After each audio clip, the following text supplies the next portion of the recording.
Shalom, queridos. Nós estamos mais uma vez aqui. O Senhor está nos concedendo, pela sua misericórdia, estarmos neste amanhecer com a sua palavra à disposição. Nós sabemos que se nós meditamos na palavra de dia e de noite, nós somos como árvores plantadas junto a ribeiros de águas, que dá o seu fruto na estação própria, cujas folhas não caem, e tudo quanto fizer prosperará. Eu quero agradecer a Deus pelas pessoas que já estão aqui conosco. Eu fiz um aviso ontem que recomeçaríamos o horário das 6, mas nem todos ficaram sabendo. E hoje eu tornei fazer uma live rapidinho avisando. Me aguardem no horário das 6.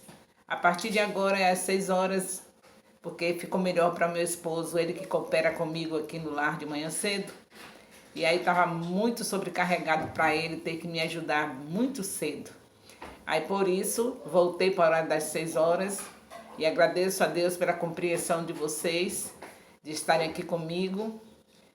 Mais uma vez numa mudança de horário, mas eu creio que daqui por diante iremos conservar o horário das 6 horas mesmo, em nome de Jesus. E facilitou também para outras pessoas. Tinha pessoas que estavam com dificuldade do horário das 5. Então, graças a Deus, melhorou. Para alguns talvez não tenha ficado tão bom, mas o Senhor vai nos ajudar a conseguir conciliar tudo. Vocês que estão me seguindo sabem muito bem que eu tenho uma live nesse horário, das 6 da manhã, agora às 6 da manhã, não vai ser mais 5, agora é 6. E tem uma live ao meio-dia no Face. Tem outra live às 18 horas aqui no Instagram. E vocês estão sabendo também que essa live está sendo gravada para o YouTube. Então, no YouTube, vocês têm como repassar tudo que está sendo dito, não deixando de contar com as orações de vocês, para que tudo que seja dito seja realmente o que Deus está dizendo, porque eu estou com a sua palavra nas minhas mãos, mas eu tenho que estar debaixo da cobertura do sangue do Cordeiro, como sempre tem que estar, e com as orações de vocês, para que não diga nada que seja de mim, mas o que está realmente falando a palavra do meu Deus. Então, cuidadosamente estaremos sempre estudando essa palavra. Quero dizer para vocês que eu acelerei na live do meio-dia, ontem no Face, eu acelerei. Eu não deixei um capítulo, eu passei vários capítulos. Ontem à noite também, por isso hoje nós já estamos no capítulo 13. Eu acelerei pelo fato de estarmos falando da resistência de Faraó, que eram capítulos repetidos com esse assunto, da resistência de Faraó, e também por conta dos capítulos onde fala das pragas. Então, do capítulo 5 até o capítulo 12, até o capítulo 12, até o capítulo 11, eu falei somente assim, os capítulos, e pedi que cada um estudasse. Vocês podem ler os capítulos de 5 até o capítulo 11, e qualquer dúvida, tirar comigo pessoalmente, eu sou disponível para atender vocês. Telefone 34216143, só é marcar com a nossa secretária e eu conversarei de qualquer assunto que vocês quiserem neste estudo do livro de Êxodo e em qualquer livro da Bíblia que estivermos estudando. O foco agora é nós estarmos conhecendo a Deus. Se é para conhecer a Deus, tem que levar a palavra a sério. Conheçamos e prossigamos em conhecer o Senhor. Oséias 3:6. Então temos que levar a palavra a sério. Vocês ficaram com a tarefa, a partir de hoje, do capítulo 5 até o capítulo 11, de lerem, e que se encontrar dúvidas, vocês me procurarem, porque esses capítulos de 5 a 6, de 5 a 11, esses capítulos de Êxodo, de 5 a 11, eu passei por cima, pelo fato de ser um assunto muito conhecido, mas pode ser que alguém encontre alguma dúvida, pode me procurar. Aí ontem nós ministramos o capítulo 12, na live das 18 horas. E hoje nós vamos ministrar o capítulo 13 de Êxodo. Capítulo 13 de Êxodo para hoje. Para agora, no nome de Jesus. Então estejamos atentos. Aqui vai estar falando da santificação dos primogênitos.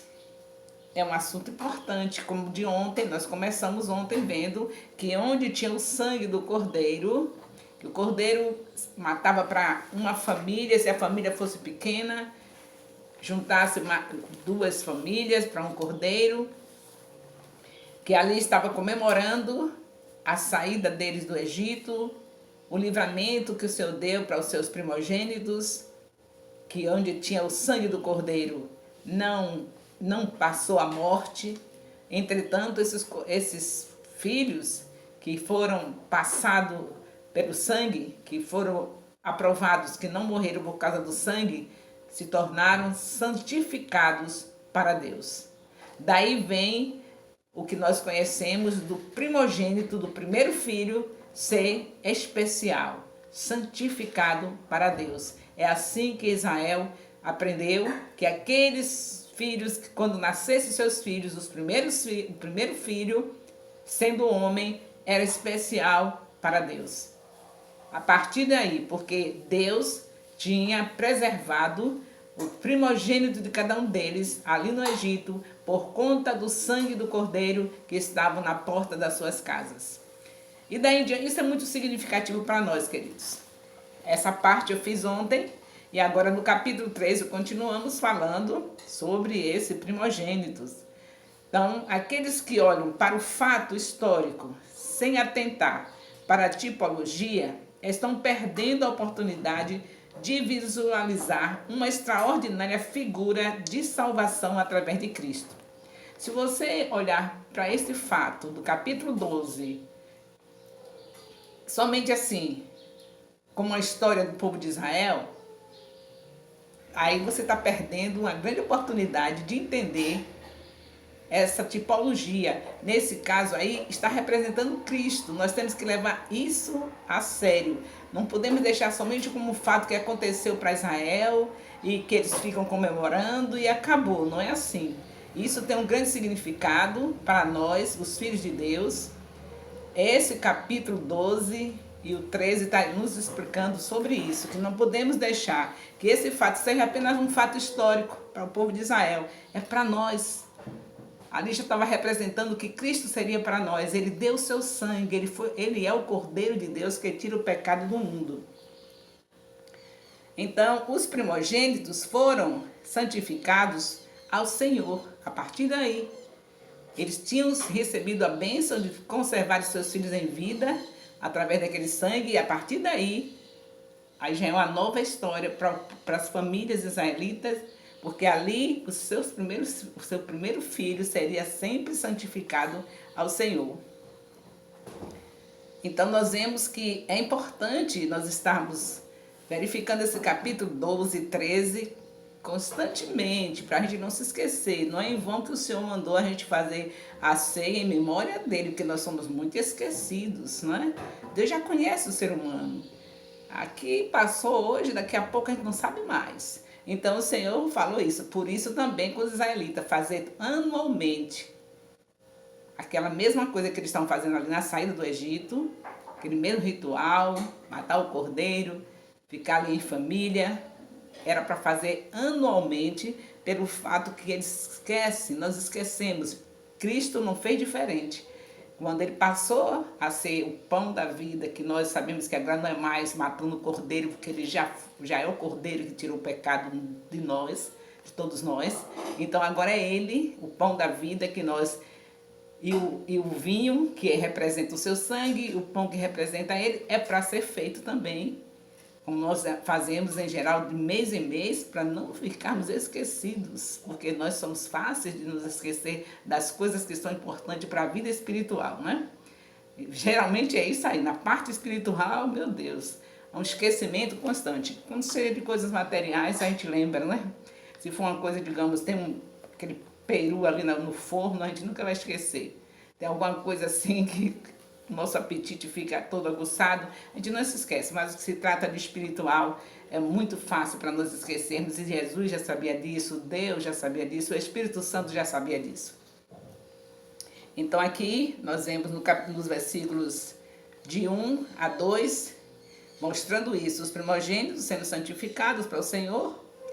Aí quando chega E aí nos relembra Cristo, 1 Coríntios capítulo 1, versículo 2 e 30, também nos relembra esse fato. Chegando na nova aliança, tá tudo ligado, interligado. A Bíblia não tem esse negócio de você falar um assunto aqui não existir lá. Você vai ver lá no outro livro o mesmo assunto, a mesma coisa, confirmando aquilo que Deus disse. Porque Deus já sabia que a gente precisa de confirmações. Então é assim. Então em 1 Coríntios 1, 2 e 30, já está nos mostrando também sobre isso. E nós vemos que a festa dos pães asmos está aqui no versículo 3 a 10. Fazer anualmente essa festa, já falei para vocês e estou repetindo, que é eles fazendo, comemorando a saída da terra prometida, a saída para a terra prometida, né? A saída do Egito para a terra prometida. E nisso nós tiramos alguns pensamentos importantes para nós. A partir daí, dessa saída do povo de Deus do Egito para a terra prometida, vamos ver alguns pensamentos em relação ao que aconteceu. O fermento simboliza normalmente, geralmente, o fermento na Bíblia significa pecado. Por isso os pães asmos, né? Os pães sem fermento. O arrependimento sempre acompanha a fé. É impossível você estar se arrependendo sem você ter fé. Você se arrepende dos seus pecados é porque você realmente tem fé que o Cordeiro de Deus, que é Jesus Cristo, ele verdadeiramente tira o pecado do mundo. Você pode dar uma olhadinha em Atos 1, em Atos capítulo 20, versículo 21. Bem, a ordem de ensinar aos filhos que a festa era para lembrar, né? Justamente, fazer em família, e Deus foca muitos filhos em relação a isso. Como Deuteronômio 6, de 4 a 9, Deus diz para fazer isso, sentando, levantando, pelo caminho, onde estivesse, com a família, falando disso. É como se fosse uma fita no dedo para lembrar alguma coisa. Você já fez isso alguma vez? Você quer se lembrar de alguma coisa? Aí você coloca uma fitinha no dedo, aí de repente, ai meu Deus, aí lembra, não é? Pois esse ritual era a mesma coisa, fazer em família, para que um dia os filhos perguntassem. Eles iam perguntar, pai, por que isso? Que o Senhor faz todo ano. Eles vão crescendo, vendo aquilo. Chega um dia que eles ficam curiosos. Todo ano isso, eles vão dizer, porque Deus, com mão poderosa, nos tirou do Egito, com a sua mão poderosa, um cordeiro. Aí fazia assim, aí vai contar toda a história. Foi desse jeito que nós fizemos. E aí Deus poupou a todos os primogênitos do seu povo. Nós saímos de lá. Foi uma festa, foi uma alegria, não ficou nem uma unha nossa lá no Egito. Fomos enriquecidos porque esses vizinhos deram tudo que a gente precisava, ouro, prata, tudo. Nós saímos de lá abençoadíssimos. Então eles iam contar essa história para os filhos.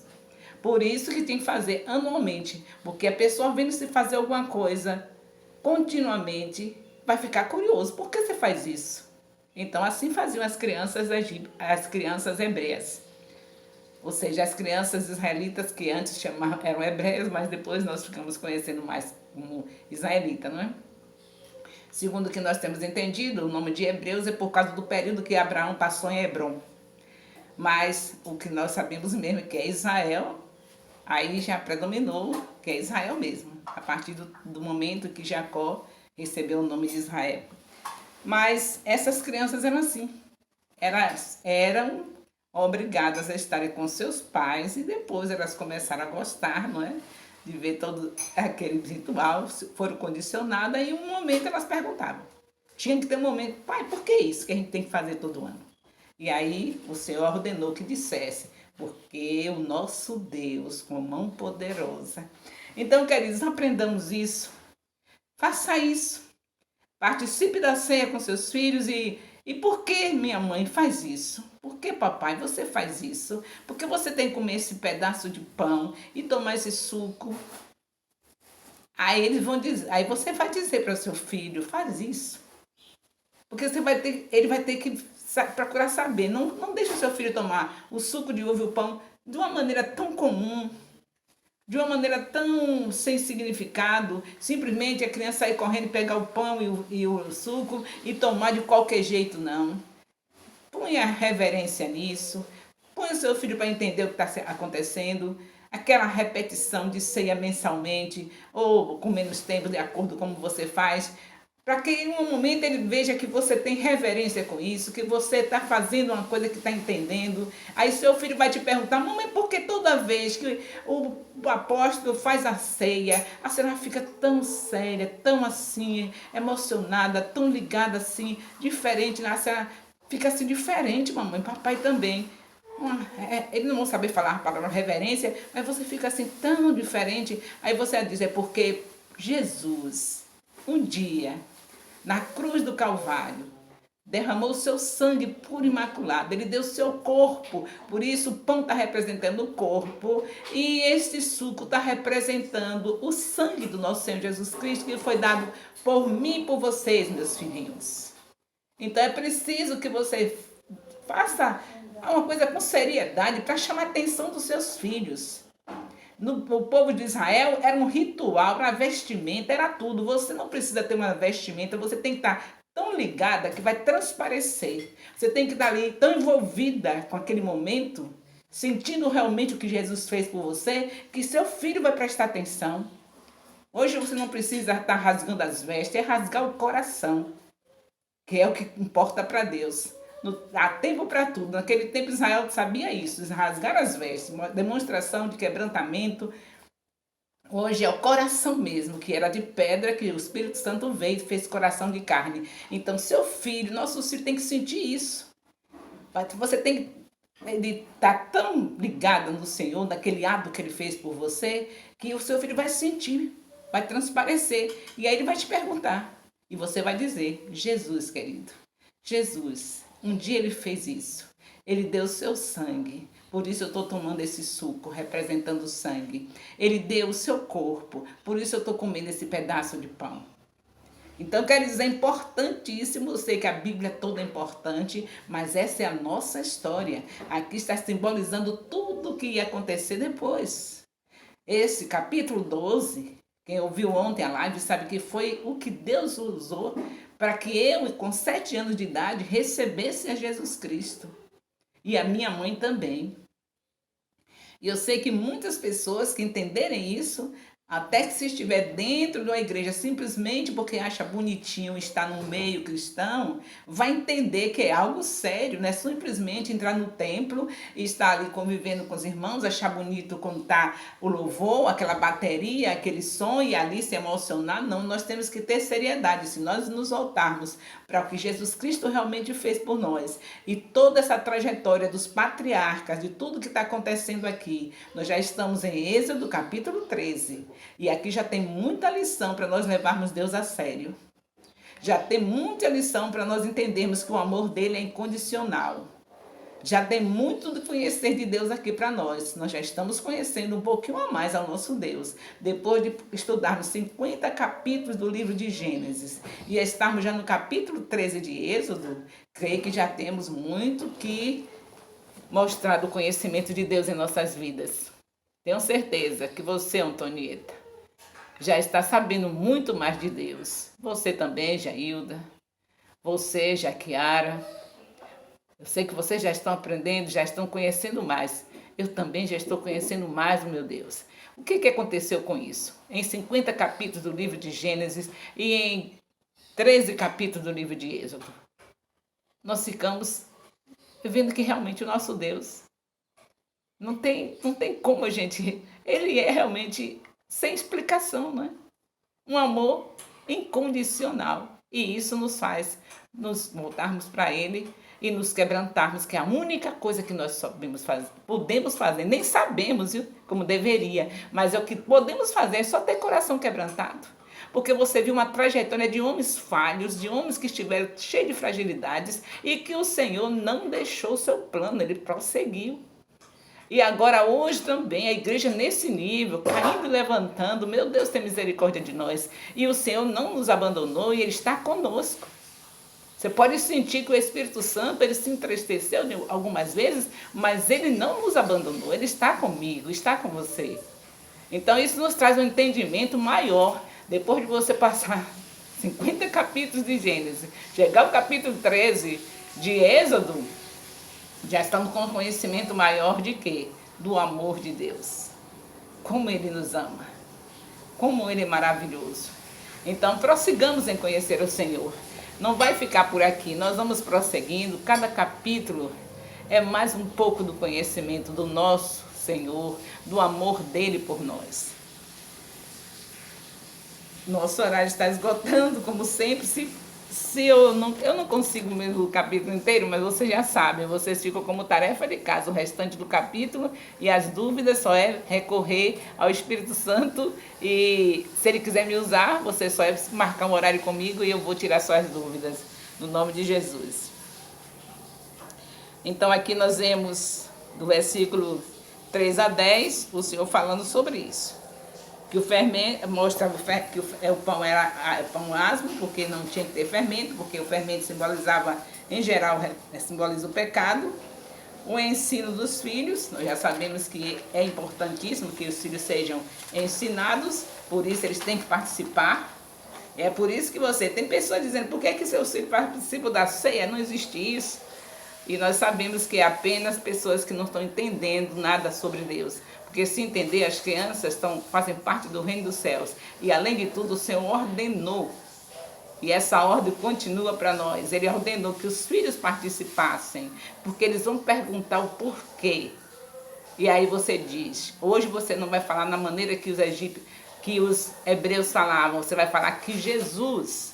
E no tempo deles eles estão falando, porque tiveram o livramento do Egito, da escravidão. E hoje vocês têm livramento em Cristo Jesus, de uma vez por todas, dos seus pecados que Ele levou, dos meus pecados que Ele levou, dos nossos pecados que Ele levou na cruz do Calvário. É muito mais ainda, não é? Então, mais digno de que os filhos participem. Não tem nenhum problema. Agora, precisa que você, como pai, como mãe, como pais, estejam envolvidos realmente com aquele momento, sentindo o amor de Deus, como Ele fez aquilo por nós, para que seus filhos se sintam assim, meu Deus, como meu pai está assim diferente, que momento especial é esse? Por que isso, papai? Por que isso, mamãe? Aí você já sabe o que é que vai dizer. Um momento como esse, às vezes até as lágrimas rolam no nosso rosto, né? Numa ceia. A gente lembrar o que Jesus fez por nós. Aí o filho mais envolvido vai ficar com a mais necessidade de saber. E como uma coisa vai ficar na lembrança dele, e quando ele chegar na faculdade, tenha certeza que ele jamais vai ser iludido por humanistas, por ateístas, por materialistas, porque ele já sente realmente o valor que o Senhor deu para ele, por ter dado a sua vida, porque vai ver os pais fazendo isso com seriedade. É fazer com seriedade. Vamos pedir perdão ao Senhor por quantas vezes tomamos a ceia de uma maneira indevida. Não porque estivesse com pecado esse ou aquele, porque você já pediu perdão ali, mas porque no próprio ato nós pecamos. Às vezes a gente passa meia hora falando, Senhor, tu sabes que eu fiz isso, fiz aquilo hoje. Pai, eu estou fazendo isso em memória do Senhor, eu quero teu perdão para não tomar tua ceia indignamente. Faz aquela coisa toda. E acho até ruim, porque passou rápido. O apóstolo passou rápido, nem deixou eu confessar meus pecados.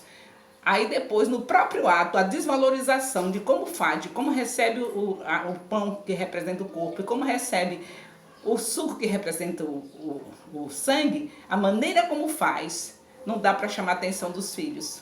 Os filhos vão tomar o pão e o suco como fosse uma coisa qualquer, como aquela coisa que ele vai na mesa de um banquete que vocês estão fazendo e vai naquela coisa de goludice mesmo de toda criança e comer simplesmente pelo prazer de comer. E nós temos que mudar essa história, por isso que nós estamos conhecendo mais a Deus pela palavra. A gente tem que saber como é que vai ter esse momento para ter validade, senão seus filhos vão crescer pensando da ceia, o que eles vão pensar? Nada, se não tiver algo significativo. Talvez o tempo de você pedir perdão pelos pecados está sendo muito grande. É melhor que você se concentre mais em fazer com seriedade o ato da ceia. Eu, você, devemos pedir perdão pelas vezes que tomamos a ceia indignamente. Não pelos pecados que você já foi perdoado, mas pelo momento que você não valoriza como deveria valorizar. Então, estamos conhecendo a Deus. Estas passagens explicam um pouco mais a respeito do primogênito. Nessa passagem que nós estamos vendo, do capítulo 12, capítulo 13, Jesus nasceu sobre lei. Vocês sabem disso, né? Jesus era o primogênito. Foi santificado a Deus. E não poderia ser uma pessoa qualquer. Não poderia ser o meu primogênito.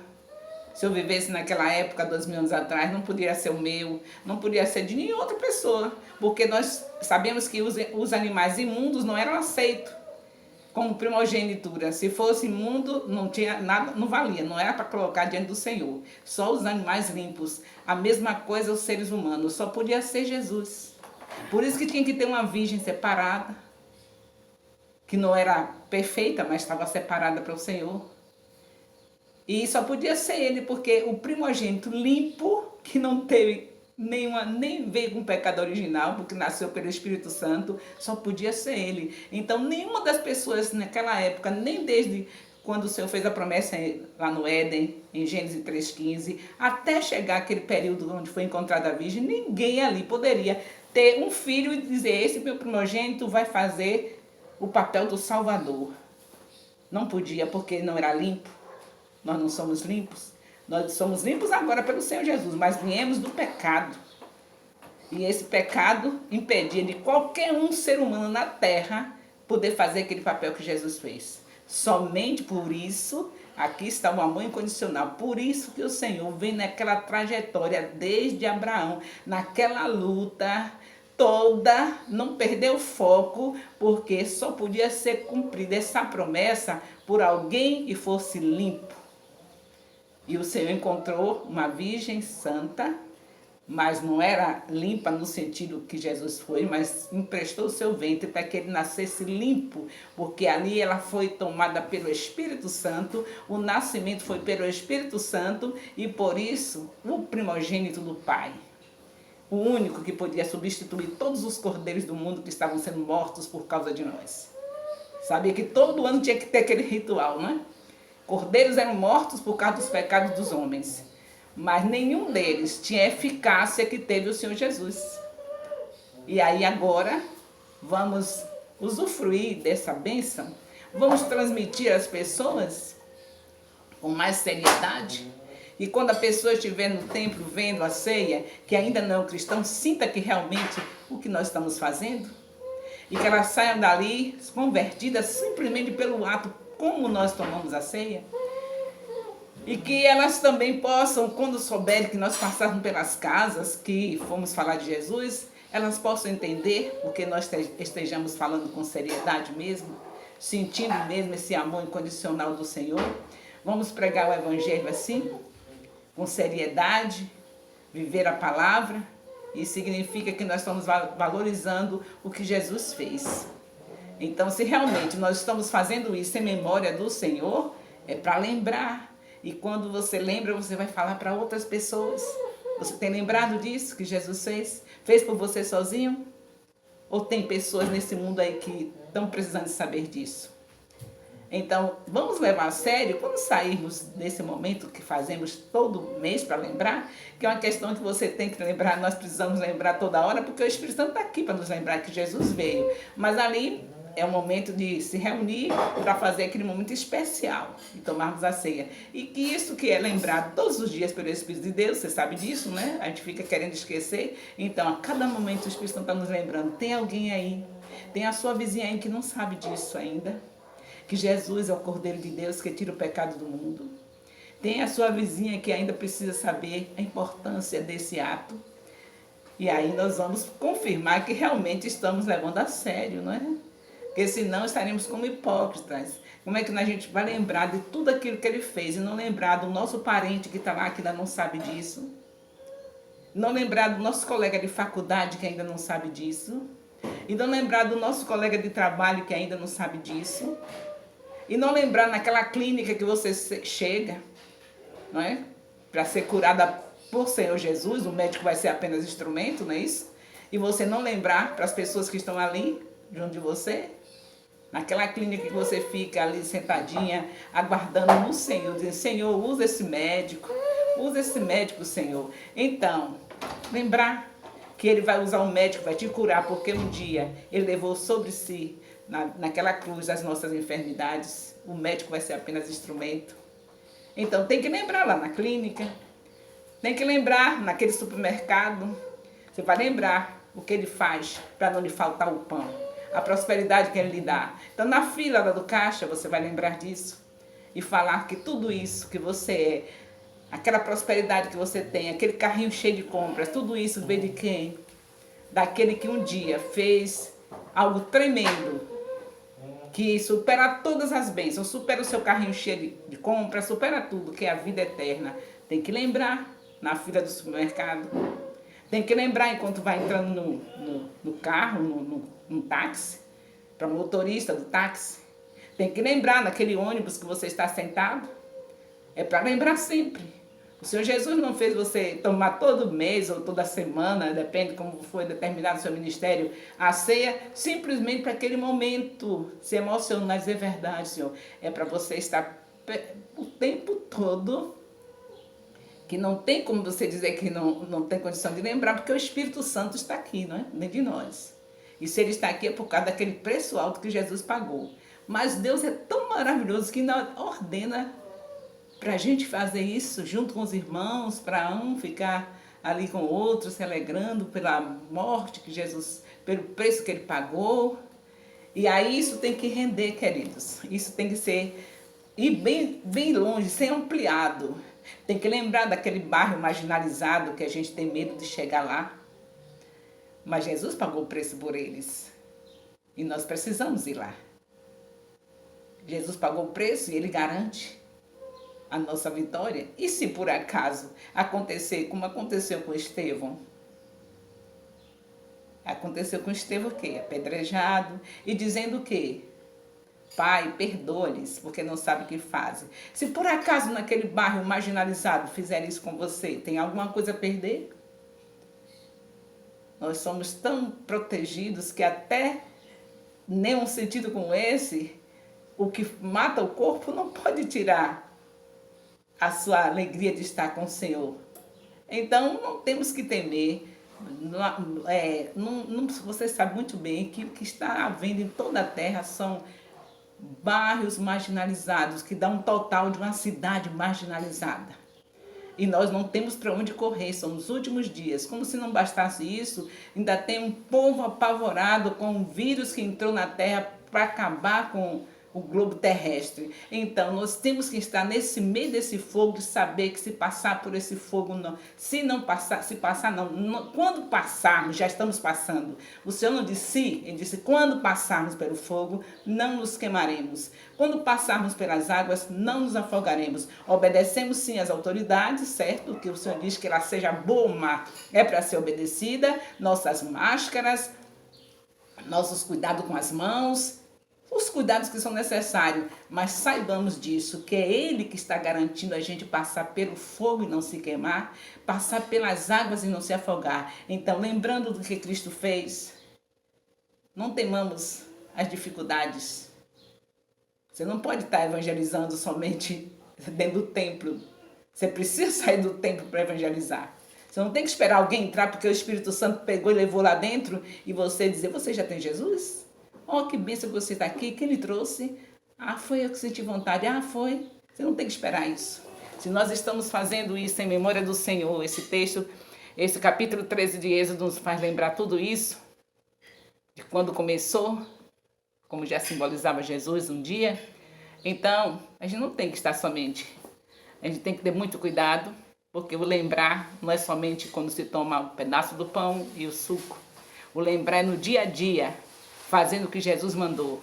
Ide e fazei discípulos. Mateus, capítulo 28, versículo 19 e 20. Ide e fazei discípulos. Isto nos garante que realmente estamos lembrando de tudo que Ele fez por nós. Que Ele é o Cordeiro de Deus, que tira o pecado do mundo. Então lembremos, a cada dia, levando almas aos pés do Senhor. Grata por todos vocês que foram usados pelo Espírito Santo para estar aqui junto comigo, estarmos conhecendo mais a Deus. E só me resta dizer beijo no coração. Amo vocês.